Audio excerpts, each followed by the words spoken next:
ACI apresenta Carreiras e Tendências. Transformamos propósitos em carreiras e negócios. Carreiras e Tendências, por Rebeca Toyama. Chegamos no terceiro bloco, que é um bloco que eu tenho muito carinho, que é um bloco só de dicas. É um bloco assim, atuamos como mentores, faz parte, né, disseminar bons livros, bons filmes. Por quê? Falando também de pensamento analítico, o que eu coloco na minha caixolinha, né, como insumo, é o que eu também vou elaborar. Então, escolhas de bons conteúdos também fazem parte de pensamento analítico. Então, vou pedir aqui para o nosso convidado especial, né, autor do nosso capítulo de hoje, senhor Tobias Mag.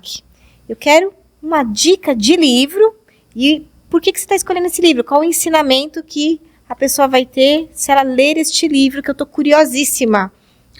Olha, Rebeca, eu ganhei um livrinho, que é um livrinho de 1954, mais ou menos, de um novo amigo de uma outra tribo ligada à inteligência artificial. Eu conheci ele recentemente num restaurante de São Paulo. Ele me trouxe isso como presente, me apresentou esse livrinho, eu achei muito interessante. E eu tinha lido esse livrinho há muitos anos atrás, não em 54, porque eu nasci naquele ano, então teria sido um pouco prematuro, e tinha esquecido dele. Não é uma grande literatura, não é uma coisa que eu recomendo sair todo mundo correndo para comprar o livro e tal, mas mexeu comigo, achei interessante para citar hoje, que é Como Mentir com Estatísticas, de um cara chamado Darrell Huff. Né? Como mentir com estatísticas. Com estatísticas. E pela sua reação, você também leu. Então é um livrinho bobinho, entre aspas, mas com muito humor, muito bem escrito, muito bem ilustrado. Recomendo muito, assim, para tirar uma pausa do dia a dia, da correria, de todas aquelas coisas que a gente acha que são muito sérias e muito profundas. Pensar um pouco sobre um monte de coisa que a gente vai engolindo, e às vezes a gente fala muito fake news e tal. Como é fácil você comprovar aquilo que você está mentindo a respeito. Aqui, no caso, o livrinho aborda a questão das estatísticas sobre os mais diversos formatos. E é um livro antigo, de 54, não tinha Excel ainda, não tinha celular, não tinha computador, não tinha um montão de coisa. Né? Imagina hoje, então. Então, acho que o livro, apesar de ser simples e antigo, é de muita atualidade. Recomendo muito em função disso. Então, acho que relembra um pouco do valor relativo das estatísticas, daquilo que a gente assume como a verdade absoluta, obrigado, né? E como as coisas também são relativas, a gente olha, fica de um lado 6 ou do outro, vira 6 ou 9. Né? Ah, aquela imagem que você me mandou, imagem, exatamente. Por exemplo. Né? Então, acho que é isso. Nossa, muito alinhado com o pensamento analítico, me lembra aquela piada, né? Então, temos aqui 2 frangos assados, né? Eu como 2, você não come nenhum, estatisticamente você comeu 1. Mas não comeu, eu comi os 2, né? Claro. Bem legal, eu fiquei pensando, adoro aquele frango assado de padaria. Comprei domingo passado, tá bom? Gente, adoro aquilo. Você fala que é uma tranqueira. Bom, já comentei, né, em algum momento, você, né, do meu relacionamento é o cara que mais lê, então também estou aqui curiosa para saber a sua dica de leitura. Eu quase peguei o Como Mentir com Estatísticas. Que bom. Nossa, vocês estão falando sério? Tá super alinhado. Eu vou ter um anti-exemplo desse, que é do Václav Smil, que é Os Números Não Mentem, que tem no Brasil. Então ele é um pouco diferente porque ele está dizendo, os números trazem a verdade. Nem sempre, mas esse livro dele tem bons exemplos de o que você precisa realmente ter medo na vida. Elevadores, carros ou aviões. Então ele traz um pouco dessas estatísticas provavelmente não mentirosas, tá? Eu espero. Mas o meu exemplo favorito mesmo, foi o que eu decidi falar em detalhe, é da Emily Oster. Ela é uma estatística, se não me engano, uma matemática, que quando engravidou nos Estados Unidos, escreveu um livro que chamava Expecting Better, mas não tem esse livro traduzido, eu acho. No Brasil tem um livro novo dela chamado Guia da Grávida Bem Informada. E ela vai atrás de todas as pesquisas que informam para as mulheres grávidas o que elas podem ou não fazer. E no Expecting Better, que eu não li esse novo dela, ela fala que a maioria das pesquisas que mandam a vida das grávidas serem de um jeito ou de outro, não tem ciência suficiente ainda para realmente afirmar o que elas deveriam não fazer. Por exemplo, quanto você pode beber, ou se você pode fazer exercício. Então ela questiona nesse livro, que já tem uns 15, 20 anos, se existe ciência suficiente por trás das recomendações que os médicos e amigos fazem. Então acho que é um jeito interessante de buscar uma informação que ela foi atrás e publicou um livro com as informações que ela não encontrou. Então ele faz um verdadeiro ou falso de todas essas recomendações para mulheres gestantes. Nossa, o seu livro é uma boa pedida para 2 temas. né, essa equidade de gênero. Então, assim, realmente a gente tem muito pouco dado para falar da mulher no mercado de trabalho. A gente teve o Prêmio Nobel, né, falando disso, né, ela fez um recorte secular sobre o papel da mulher no mercado de trabalho, mas realmente não tem informação, nem, né, da mulher grávida ou não grávida, da gestante, da não gestante. Então, acho que esse livro é bem bacana, que atende também todas as demandas hoje sobre equidade de gênero, né, e essa questão do compartilhar. Não conheço o livro, mas eu acho que pensamento analítico também é a minha capacidade de compartilhar dados, né? Então, a gente nem sempre tem essa capacidade, paciência de organizar dados. Então, muitas vezes eu encontro líderes, né, todo, né, caótico, eu não tenho tempo, porque ele não tem o tempo de organizar dados, organizar processos. Então, a equipe sempre fica dependendo dele, da leitura dele, da opinião dele, do manual. Então, organizar dados para pensamento analítico também é uma boa dica. Nossa, gente do céu, vou ter que voltar a assinar lá um premium para ler tudo isso, ou sei lá, vou ter que arranjar mais tempo.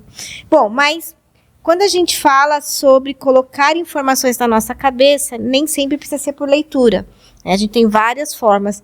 Filme, a arte, né, essa questão, né, do filme, da série, ela também e como você agora há pouco trouxe, às vezes a gente senta, né, na frente da TV e são tantas opções que aí eu fico cansada, né? Daí eu falo, gente, eu não dou conta, né? Então, realmente, não sou tão consumidora de série, eu sou a preguiçosa que ainda gosta do cinema, porque pelo menos alguém disse que aquilo era bom o suficiente para ir para a tela grande. Então, nesse momento, vou comentar para você, vou comentar para você. Filme ou série e o ensinamento para quem está nos acompanhando. Bom, ainda está no tema de análise, que é a Anatomia de uma Queda. Está bem na moda agora, né, em 2024. Assisti. Eu adorei esse filme porque ele é a antítese do que a gente está dizendo. Eu não posso dar muito spoiler, esse filme é muito delicado para spoilers, mas ele mostra... Não fala só o aprendizado. Acontece uma tragédia. E aí tem um processo para descobrir quem foi a pessoa culpada por aquele crime. E o que é interessante no filme é que, por mais que tenham relatos, análises, evidências, cientistas pesquisando, você nunca tem certeza de onde está a verdade. Você tem cientistas que discordam, você tem testemunhas oculares que discordam, todo mundo discorda. Então, esse meu exemplo é porque, às vezes, você tem dados, mas eles não são confiáveis, né? Então, às vezes, você tem que usar subjetividade, feeling, ou você tem que jogar um dado, né? Um dado, não um monte de dados. Jogar um dice, né? E entender que às vezes você não tem informação suficiente para fazer uma decisão e você tem que também saber viver com esses momentos. Nossa, eu lembrei daquele 11 Homens e uma Sentença, lembra? A gente também usa ele em treinamento porque é aquilo, né? Quer dizer, cada um tinha uma opinião, os interesses pessoais impactam no posicionamento. Exatamente. Então, acho que agora eu vou querer assistir o filme. Assista. Vou assistir. E você também, o que você vai indicar pra gente de filme ou série? Olha, ultimamente, principalmente depois dos 2 anos de pandemia, nós tendo mudado para um vilarejo lá na Suíça, com 9.500 almas, se juntando 3 vilarejos que ficam próximos um do outro. Você já teve a oportunidade de estar Gente, por tem lá? Lhama, você olha no quarto dele, tem uma lhama embaixo, no pleno Suíça. Uma não, várias. Não trouxe junto hoje, mas enfim, estão lá. Estão lá esperando por mim. Semana que vem eu vou lá visitá-las. Com saudade de você. Estamos todos com saudade um do outro. Mas enfim, então a gente viu, acho que, demais filmes. Então a gente está falando antes do excesso de informação, e hoje com o advento de Netflix e tudo mais, meu amigo, você não para mais de olhar filme, é demais. E a gente, mas acaba caindo, e é uma questão de escolha, porque no fundo a gente está lendo livro, jogando uma partida de xadrez, dando uma volta no bosque, mas a gente acaba fazendo um montão de outra coisa e olhando o filme, ou 2. Então, a hora que você me falou sobre essa pergunta, eu fiquei pensando, mas qual foi dos melhores? E comecei a ver que eu estava com uma confusão na cabeça. Mas peraí, aquele lá, mas estava misturando tudo. E aí me veio à mente que eu revi há não muito tempo, um filme que não é grande elenco, grande projeção, etc. Um filme de 2016, bastante simples, passa-se 90% numa casinha, num casebre nos Estados Unidos, lá fora, que chama Maudie. M-A-U-D-I-E, Maudie. É o nome da moça, que é a atriz chama Sally Hawkins, e tem um Ethan Hawke como contrapartida. Então é um elenco super simples, mas são bons, de fato. E, assim, resumo do aprendizado é como fazer de um limão uma limonada. Eu resumiria isso se for para não me estender muito. No fundo, são pessoas que nasceram sem muito favorecimento pela vida, pela natureza, ela com deficiência, ele também deficiências de outra forma, economicamente difícil, tudo, nenhuma desgraça grande, mas muito complicado, assim, sem muita perspectiva, e que fazem disso alguma coisa que vale a pena, inspirador. Então, recomendo assim por esse aspecto. São transições em pequenos passos, pequenas porções, sem nada de muito heróico, sem nada de muito fantástico, mas não achei só bonitinho, achei legal de olhar, achei inspirador. Muito bom, vamos colocar aqui também na descrição. E eu coloquei uma terceira dica, porque assim, o livro ele vai ter uma forma, um desenvolvimento, de um pedaço do meu pensamento analítico. O filme, outro. Mas a arte e a cultura, né, eles têm um papel na nossa vida, tanto que quando a gente, né, vai fazer as estratégias dos nossos mentorados, dos nossos coaches, a gente sempre coloca um tópico lá, lazer, hobby, por quê? A gente precisa, né, de uma relação mais próxima com o belo, com a arte, liberação de dopamina, ocitocina, e realmente eu gostei do que você falou, que na pandemia a gente acabou ficando muito... Abandonou o cinema, abandonou o teatro, abandonou as salas, abandonou o museu, e eu tô vendo que as pessoas estão com dificuldade de voltar para isso, né? Então você tá vendo criança de 10, 12, 14 anos que ainda não teve uma experiência mais cultural, e isso é ruim, né? Então também quero dedicar, né, nosso bloco 3 para contar com dica cultural, né? Como a gente também tem background, né? A gente tem, né, um pano de fundo muito diferente, a gente pode aqui compartilhar boas sugestões. Aí vou começar por você, sua dica cultural.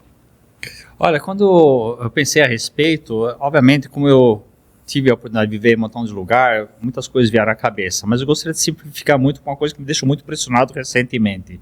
Eu fui visitar depois de décadas. Até porque ele estava fechado, né? Até porque fechado em reforma, o Museu do Ipiranga. Fui de metrô e de ônibus, que para mim também, em termos de São Paulo, em termos de Suíça é a coisa mais normal do mundo, mas em termos de São Paulo para mim não era nada normal. Fiquei impressionado já para começar com o metrô, com o ônibus nem tanto, mas o metrô foi fantástico, que eu já tinha usado algumas vezes agora, nessa vez, e como velhinho, né? De grátis. Na faixa, na faixa. Pois é, mas essa não é realmente uma limpeza, um assédio, a educação das pessoas, assim, uma coisa tudo muito aquém daquilo que eu esperava. E o museu, uma reforma impecável, muito boa. Se for fazer uma crítica, é que o café ainda não está pronto e o museu é grande, então chega uma hora que você realmente fica cansado e não tem um cafezinho, um pão de queijo, uma água tem porque tem o bebedouro. Então isso mas eles têm consciência disso, então parece que vai sair o café. Está saindo, mas enfim, estão fazendo ainda. Agora, eu sugiro muito ir ver qual que é o ensinamento no fundo. Bom, o museu tem um monte de ensinamento, a perpetuidade, a continuidade, o legado, a importância do legado, né? Deixar alguma coisa para gerações futuras, deixar isso bem documentado, o mais bem documentado possível, por quadros, por fotos, por textos, etc. Então, para mim, foi reviver a história que eu aprendi alguma época lá, muitos anos atrás na escola.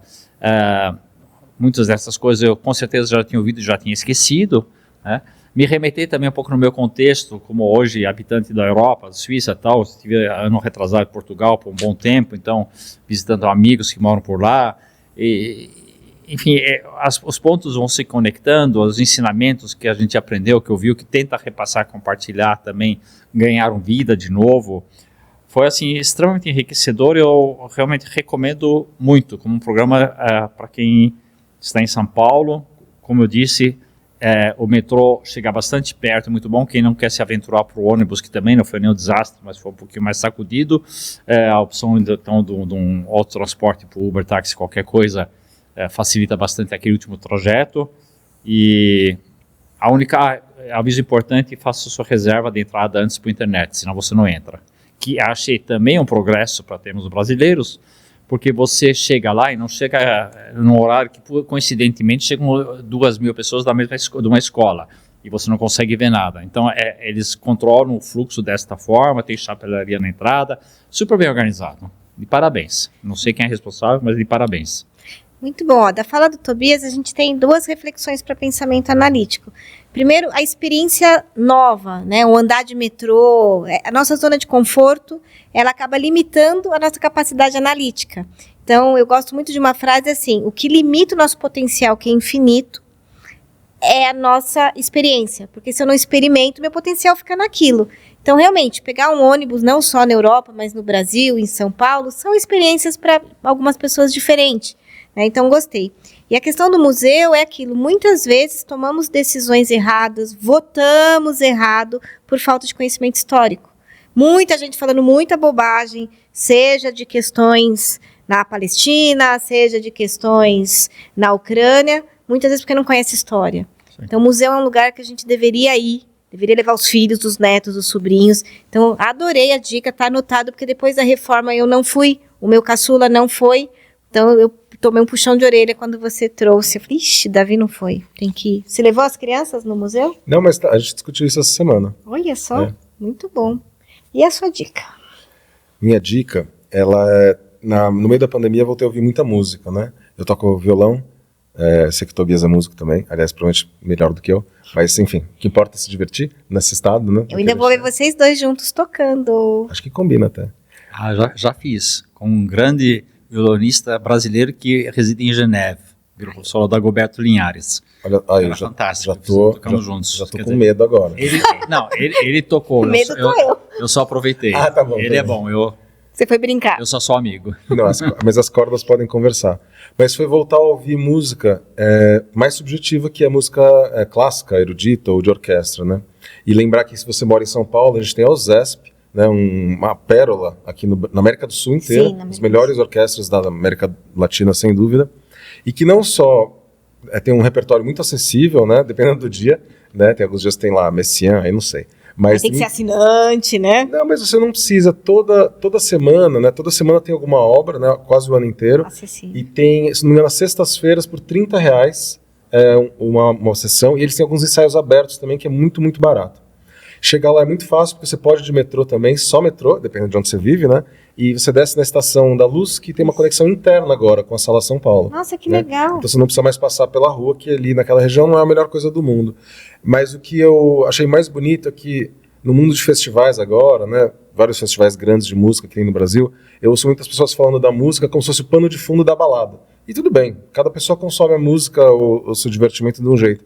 Mas quando você vai assistir uma orquestra, você é obrigado a ficar 40 minutos olhando para algum lugar, né? Provavelmente a orquestra, e ouvindo a música e não fazendo mais nada. E essa é uma pergunta que eu faço muito para mentorados e para outras pessoas, que é, quando você ouve música ou você está dirigindo, cozinhando, conversando, namorando? Porque você não está só ouvindo a música, e tudo bem, mas aí a música é só um pano de fundo para sua atividade. E ir para uma sala de orquestra, de sinfonia, né? Mesmo uma orquestra de câmara, obriga você a parar e realmente prestar atenção naquilo.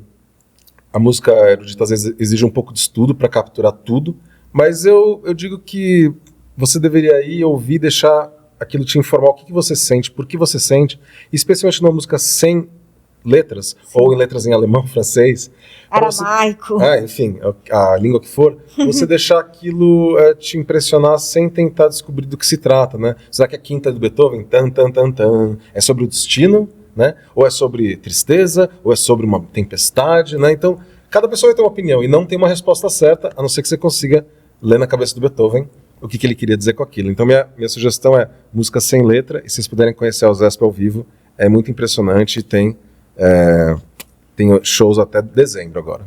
E a gente não ensaia, né? O episódio é super espontâneo, mas a sua sugestão também tem muito a ver com o pensamento analítico. A gente tem pesquisas que mostram que os bebês, já na barriga da mamãe, né, se beneficiam com música barroca, música clássica, etc. E a gente sabe que a absorção de estudo, né? Então, estou lá estudando para o vestibular, estou estudando meu pitch de venda, sei lá. A música clássica por trás, ela acelera esse processo de apreender algum conteúdo. E esse bloco, eu gosto dele não só pela pluralidade, mas que ele também tem muito a ver com o papel de um mentor, que é o de compartilhar conhecimento, né? E conhecimento é uma coisa que a gente compartilha e não gasta. A gente compartilhou aqui um monte de conhecimento e, ao mesmo tempo, a gente não sai daqui mais pobre. Não é um dinheiro, um pedaço de bolo, né? Uma roupa. E aí eu quero convidar você a fazer o teste, né? Sobre perfil de mentor. Então, também vou deixar aqui no nosso descritivo o linkzinho para pesquisa, porque talvez você tenha esse chamado, né, um chamado generoso de fazer outras pessoas crescerem a partir, né, das suas experiências e conhecimentos. E finalizar com uma mensagem final. Então, eu vou pedir aqui, Tobias, você que hoje foi o nosso convidado de honra, autor aqui do Histórias que Transformam, qual é a sua mensagem? Então, assim, se ninguém prestou atenção em nada, o pessoal estava lavando louça, sei lá, fazendo o quê, jogando game, mas o que você gostaria que a pessoa, quem nos acompanhou, levasse do nosso episódio de hoje? Para tudo. Começa a sua história nova. Cara, nunca é tarde. Pensa se você está satisfeito com a sua história ou se você quer começar de novo. Quer começar de novo?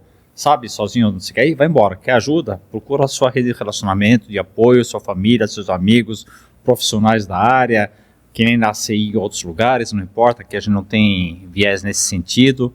E o que a Rebeca falou aqui de que a gente não perde nada com isso, nós, acho que todos que estamos aqui, estamos muito acostumados a compartilhar, e a gente sabe que é dando que se recebe. Então, a questão do dinheiro, claro, todos nós temos que botar feijão no prato, não tem esse negócio de comer viver só de amor e água fresca, mas não é o primeiro passo é o outro. Dar, entrega, compartilha, com certeza, e não tem aqui conotação filosófica ou religiosa, qualquer coisa, é dando que se recebe e nós já demos muitas aulas e sabemos que quando a gente dá aula, no fundo, nós professores aprendemos muito mais do que os alunos, eles que não nos ouçam, mas é verdade, a gente aprende muito com eles, assim como com as nossas crianças, né? Sim, nossos pimpolhos. Vamos lá, para você também, não ouviram nada que a gente falou, mas assim, qual é a mensagem, né, que você quer que fique do nosso episódio de hoje? Muito bem, bom, a gente comentou isso um pouco hoje, mas eu acho que meu avô falava que barco que não sabe para onde vai nunca pega vento a favor. Então, se você tiver eventos inesperados ou mesmo os esperados, você depende de ter um objetivo que não precisa ser o mais claro do mundo, mas que não seja muito vago ou que não seja só um sonho, né, baseado em algum filme que você assistiu apenas, né, que você tenha uma clareza do que é. E a segunda coisa é que você pratique um autoconhecimento. Não adianta ler todos os livros do Kahneman, do Tversky, do Boserman para descobrir os vieses se você não entender os seus próprios, que provavelmente você vai perceber mais conversando com as pessoas, conversando com seus amigos, ouvindo aquela pessoa falando uma coisa que você não concorda em nada, falando, onde está o problema? Em mim ou no outro, né? O problema, enfim, né?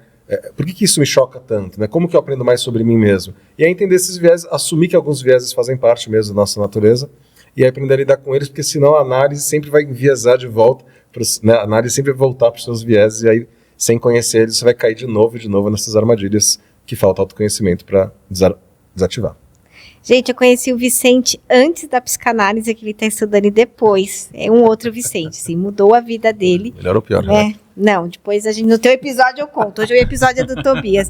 Bom, vou terminar com um pedido e um agradecimento. O pedido é, aperta o sininho para não perder o próximo episódio, clica a estrelinha, né? Então, ajuda a gente a fazer que essa mensagem chegue para mais pessoas e finalizar, né, com a tônica de gratidão, agradecendo o pessoal da Sétima pela produção, apoio, Tiago, né, distribuição, edição, Marcela Mello, todo o apoio também no roteiro e deixar aqui o convite para você estar com a gente no próximo episódio, tá bom? Até mais!